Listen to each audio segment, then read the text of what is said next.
Hello everyone, welcome to the second Internal Athlete podcast. Today we're at home and we are going to be discussing the topic of making time. So making time to practice actually creates more time. So should we start by discussing what time is? Yeah, would you like to start this profound subject? Well, time's man-made, isn't it? As in... Man-made and mind-made. Yeah, absolutely. So it's there for us to help us quantify specific units in order to organise, if you like, ourselves. Yeah, for sure. It's like let's say, based around measuring natural phenomena like day and night, so you can have agreed things, shared understanding, so people can meet up and do stuff and be organised and, something like that. But natural phenomena isn't Fixed. Clockwork, is it?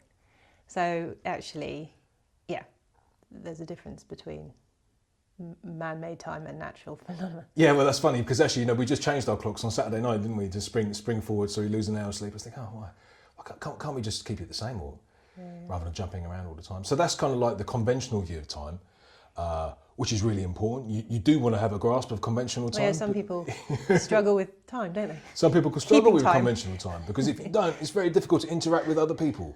But we'll have to just move that to one side for a second.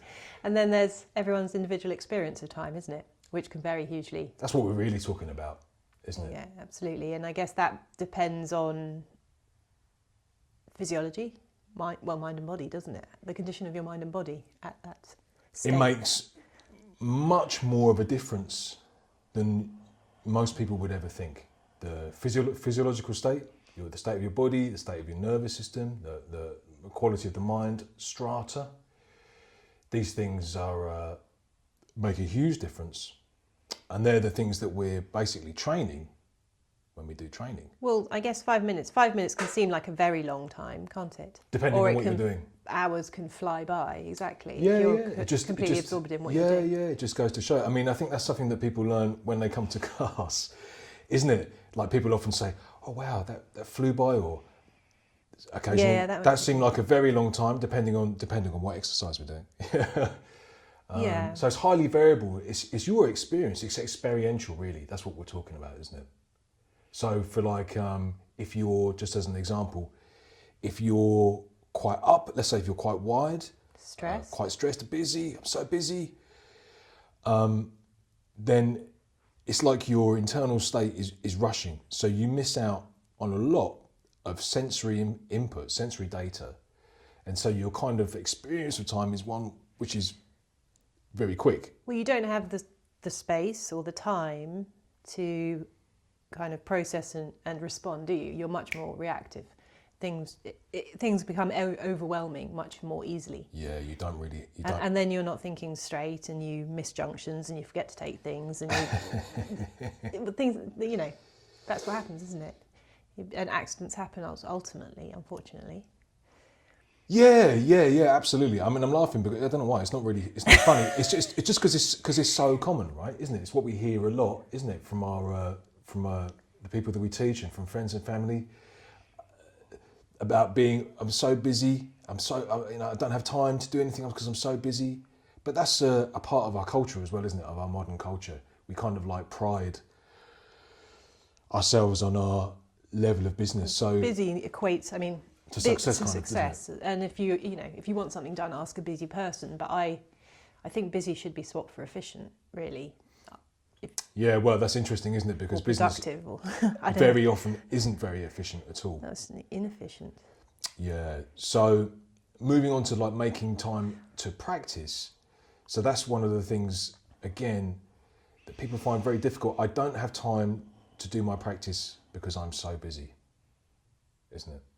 Yeah, it seems time to practice. Counterintuitive to take time out, to slow down and to take time out of your day to do a practice when you feel so busy. But it's the most sensible thing to do, isn't it? Yeah, well, I guess there's all the skills like starting to pay attention. If you can, when you're doing your practice, if you're then paying attention to what's actually happening within your mind and body, that then seeps out into other parts of your life, doesn't it? So then that makes everything easier, ultimately. That's right. You become much less distracted, Yeah. don't you? So distraction is a massive part. I would often say that it's like distraction is one of the main enemies of having time. Steals time, doesn't It it? steals time, and as modern people, we all tend to be very distracted, and this kind of like fast-paced, up nervous system, again, is like a cultural thing, but it really robs you. It really robs you of time. Well, You don't really notice hardly anything of what's going on. Then multitasking is seen as a good thing, isn't it? But actually, well, you've got your own views on multitasking, haven't you? Yeah, I mean, I'm not like really anti-multitasking or anything like that. I can multitask quite well. I like to think. I'm not like Everybody likes cooking to and think. cleaning at the same time, and then no. It's a bit of a misconception, really, multitasking, because what happens is with your awareness is that it jumps around. It jumps around big time. It jumps around anyway, right? Anyone who's spent any time doing meditation, you start to soon realise that, oh, my mind's really busy and it jumps around. That's the nature of the mind, right? So when we try and do lots of things at the same time, it's compounding that kind of natural impediment, as it were, to doing things kind of. Do you think that's why well, people in like depth. it? Because it feels, Well, because it's a distraction. It takes you away from. but it's The what you reality know. of it. Therefore, it's your comfort zone. Therefore, that's why I like to work and I put music on and I have the television going in the back. Yeah. It kind of just like muffles and fuzzes out your experience a little bit of probably the content of your mind and what your body's doing. And that's problematic because whatever you do, just as we discussed in our first podcast, you use your mind and your body to do it. You don't really want to be distracted away from them because they're the tools the only tools you've got to do the thing that you're doing. So we always like to emphasize that when you're doing stuff, you pay attention to what you're doing as much as you can. So you do one thing at a time and you do it as well as you can. And then when you finish, it's done. You put that down and then you move on to the next That's thing. hard enough, I think. Just doing that is quite a difficult skill, right? Yeah. For a lot of people to develop. But it just, like with any skill, it just takes time. So when you start to build in your own practice, these are all the things, or you're gonna learn and you're gonna work on, isn't it? So learning how to pay attention, because when you come to a class, you've got someone telling you what to do. Okay, so when you practice on your own, and we're talking about like entry level practice for people who don't have their practice, who want to build their own practice, you don't have someone there giving you instructions, so you have to pay much more attention, and that's difficult to begin with. Right? Well, that's an issue that people always have is, I can't remember the exercises, isn't it? But actually, that's part of training your mind, That's a isn't skill it? you have to learn. Yeah. Yeah. You have to learn how Training to your memory, remember. training your mind. Yeah, they're all like kind of like qualities of mind that you want to build. So, normally when we're, let's just say as an example, when we go to school and you have to learn loads of stuff and remember loads of stuff, that's what happens. And then as you get older, you don't go to school and maybe you don't learn as much stuff as you could or you used to. And learning new stuff is a great thing to do, right? I'm not just talking about like remembering information, but that's a part of it. So we kind of lose that skill. That quality of mind starts to become a bit weak, and we don't want it to be weak. We have to develop the quality. Yeah, we have to develop the skill. So when you're doing your own solo practice, you have to actively recoil the information from class, and just like any skill, over time that gets better and better. Well, you make Doesn't more it? of an effort as well. Your motivation becomes stronger, doesn't it? Because then when you go to class, you think, right, I need to remember. At So least you pay some more of these attention in exercises, class. you pay more attention, you're more Yeah. engaged with it, you become more, the process is more enjoyable. The more engaged you are with something, the more enjoyable the process. You become much more invested to it, and you pay much more attention. And paying attention is such an important skill. We could easily do a whole podcast just on that, because that's where you're, bringing your mind and what you're doing and your body into the same kind of place, so they're present and have integrity, right? Rather than just drifting off or daydreaming or not really sure what you're doing. But these things are common, right? These things are common. So developing those skills are all part of what you're going to get when you develop your own practice, Yeah. aren't they? And making sure you have a consistent and regular practice is important, isn't it? Consistency and regularity are essential. It's no good going, I will just practice for hours and hours, one day a week or something like that, some extreme thing, and then do nothing the rest of the time. Or you want to have a regular daily practice. And let's say if you start off with something like half an hour, that's great. That's a great place to start. It doesn't matter really when you put it in the day. You have to put it in your day when you're going to do it, where it's realistic that you're going to do it, and that it can become a positive habit. A habit. Building a positive habit is really important. Positive association, again, it goes back to that positive association, and then when you don't do it, you notice the difference, and then it becomes habit. Absolutely. So I think often when people start their own practice, there are common hurdles you're going to face. So one is that you're going to notice that some days you don't want to do it, right? But that's all a part of it. That you have to build your willpower. That's really, really important. You build your will and you build that quality of mind that even when it's difficult, you do it anyway, you still do it. And really, ultimately, what you learn by having that regularity, by doing that, is you learn about how your body, the ups and downs of how your body feels.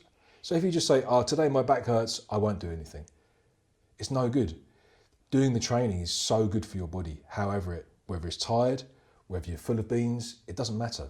You keep doing the training. You learn about your body. And it's the same with your mind. I'm a bit grumpy today. I'm a bit fed up. I won't do it. Or, oh, I'm really hyperactive today. I just want to go and, do something manic. You still do it, right? So you're learning to bring yourself back into a much more balanced state. And that's, like you mentioned, that's a spectrum that is a far bigger than what most people think. It's a much bigger spectrum. Right? Yeah, There's so much. You can make so much difference to what you do. And in terms of making time, so let's say I'm an early morning person, right? Probably one of those annoying early morning people. Well, you have to live with me. That's just the way I am. So at the start of the day, if you're doing your practice, then think of it like this. That's setting you up for the whole rest of your day, so that your body, all your joints have been oiled, your body's open, you've worked, you've got your nervous system, feeling stronger, feeling better, feeling more relaxed. So that's how you're going to conduct yourself more throughout the day, right? Or if your practice is in the evening, that's fine. Then you're setting yourself up, you're nice, you're going to have a lovely rest and then wake up feeling refreshed and ready to go. It's such a positive thing to do.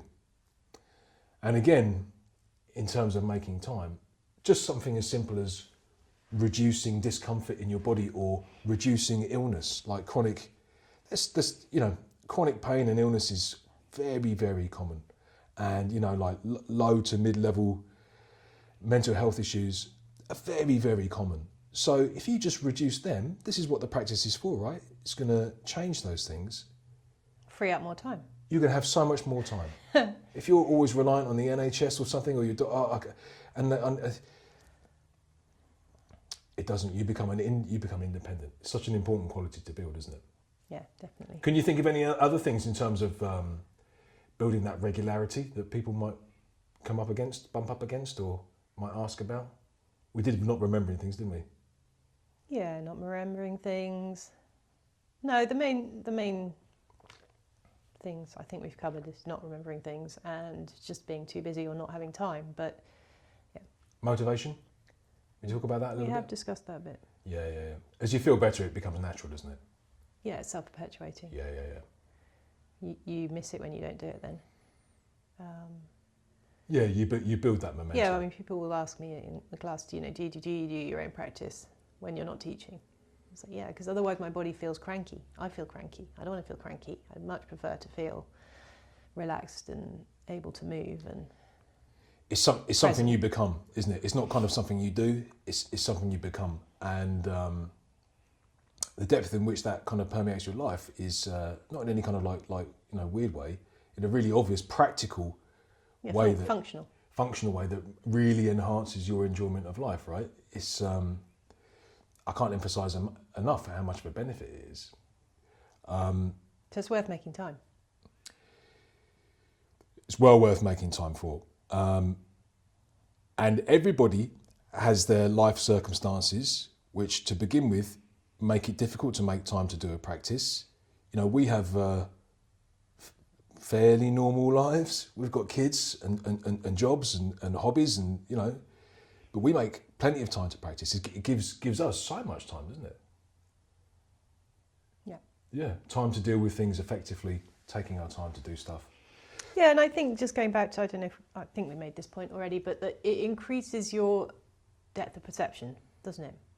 Your ability to pay attention, and then you have more space and time within each unit of time. And also you get more information within each unit of time, therefore you're more likely to make better decisions, I think. It's a very important point. So when we're talking about practice, we're kind of talking about the stuff that we teach, the internal athlete stuff.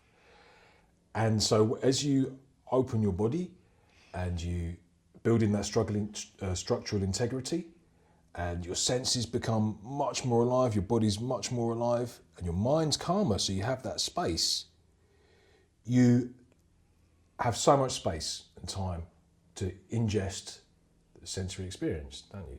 Your quality of life is much better. Yeah, and also you start to become more aware when it's not. So I think you start to be able to notice and regulate your nervous system more quickly. And yeah, so you use the skills, all the exercises that, to help maintain and balance yourself.